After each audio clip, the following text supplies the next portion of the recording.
it's tough. It's a tough locker room in there. There's guys looking for answers, and the truth is, we can't continue to lose to ourselves.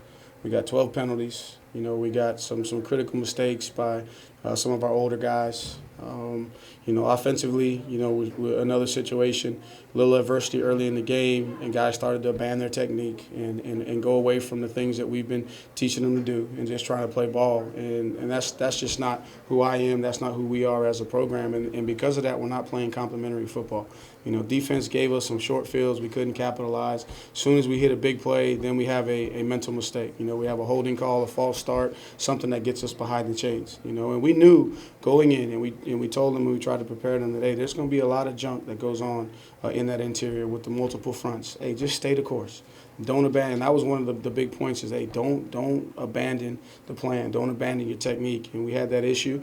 But I give the guys credit, man. They fought back in the second half, and they started to have some success. And then you saw once a little bit of momentum, what it does. Now, we didn't have the explosives that we're accustomed to and that we'd like to have, but we found a way to score some points. And defense kept us in the game long enough and kept giving us opportunities. But overall, when you have 12 penalties, okay, they turn the ball over 4 times, and you don't come away with points off those turnovers like you should, then you haven't earned the right to win the game. What changed in the second half for you guys offensively? Were you able to pop a few runs and make some good plays? I think that good adjustment offensively. We're trying to be a wide zone team, get the ball outside, and there was just too much trash in there, and too many guys that were moving around. Credit to them, they had a good plan, putting some lighter guys inside that could move, creating some matchup advantages for them. And so what we did is we found the inside running game. Paris was feeling it. He found a couple things. Brendan pulled a couple. Then we had some of the RPO stuff on the perimeter, and it just allowed us to stay ahead of the chains. And once you stay ahead of the chains on those guys, they calm down just a little bit. So that's really what it was. And then just challenging the guys to not play to the scoreboard, just play to the standard, quit trying to be perfect, and just go play football and don't quit. Can you expand a little bit on that defensive effort once again? They just continue to play hard, and man, your heart goes out to those guys because we need to play complementary football. And it's 3 phases. It's offense, defense, special teams. And we start the game, and, special teams, we got them hit, down probably inside the 25. We don't make the tackle. Now it pops all the way to plus territory, and that was the only touchdown the defense gave up. All the other trips to the red zone were field goals. And, if that's the case, then, offensively, you got to capitalize. And we got some turnovers with some short fields, and we got 4 turnovers. So those guys continue to play hard. We got to do a great job of making sure that they maintain, their confidence, and as we build the confidence of the offense, it's there offensively, right? Perfect example is 4th down, game on the line. Brendan sets his feet, pressure off the edge, deliver a strike. Then there's other times, we're drifting in the pocket, we're moving right, we're not settling our feet, we're seeing too much of the pressure, we're delivering the ball out of bounds. Or we see the play where we threw the interception. I mean, he's played enough football, he knows, and the first thing he came up to the sideline, he said, I should have just threw it away. The tight end got hung up. It was a tight end delay out the back door. Throw it out of bounds, move on to the next play. And so, we're trying to do too much on offense, and we just need to kind of settle in and just, play good, clean offensive football and execute, stay ahead of the chains, and positive things will happen, and that's what you saw more of in the second half. For a good part of the game, Justice Johnson was at center. Yeah. Was that Ty get hurt, or was that just a production? That was more of a production move right there, and it's tough because again these guys haven't played a lot of football. You got a lot of young guys in there that haven't played a lot of football on the offensive line, and you come into this environment, and we did a good job trying to prepare them, but until you come up here and play. Man, these guys do a great job of defending their home field, creating a good environment, and Justice just had a better look in his eyes, and that's what 2J saw and decided to make that change. You mentioned special teams. Brendan missed a couple early, an extra point block. Kind of what's your perspective on how that? Yeah, so the extra point that was blocked was more on the long snap. There was a hump in the ball. Man, we got to fire the ball back there, and really.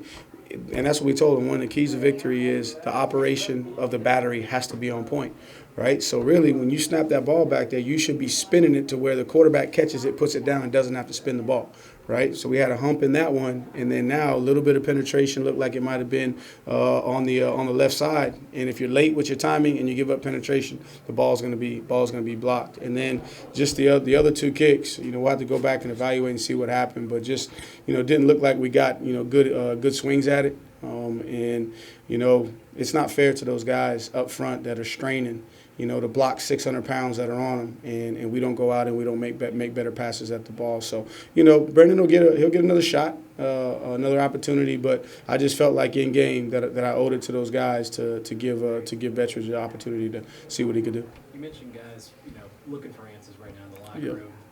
What does that second half do to kind of get that close and kind of inches away from kind of pulling this out?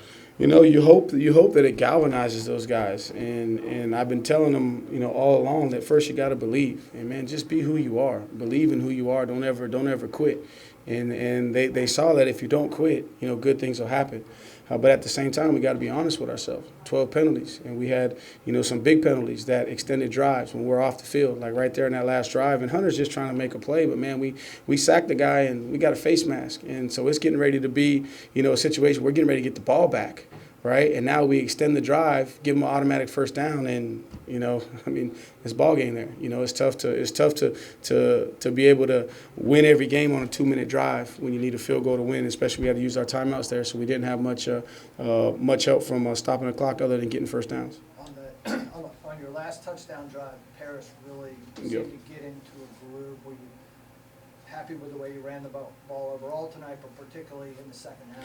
Yeah, it was good to see him, bounce back because the previous road trip, he was coming off of a big game and didn't quite perform the way that he wanted to. So it's good to see him be consistent, and just goes to show you the character that the young man has. He took ownership of a previous opportunity that he let get away from him, and he took advantage of what he had today. And we're going to stay committed to running the football. We'll go back, and we got an extra day to kind of evaluate ourselves before we dive into Duke, and we're going to go to work. We got to get better as coaches. There were a couple of calls that I should have vetoed, but still trying to be aggressive, trying to show these guys that we're coaching to win, we're calling the game to win, but we also got to make sure that we're always sound and putting them in the best position to be successful.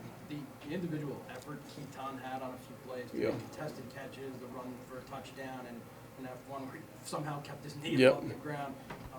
What are you seeing from him right now? You're seeing a guy that's competing.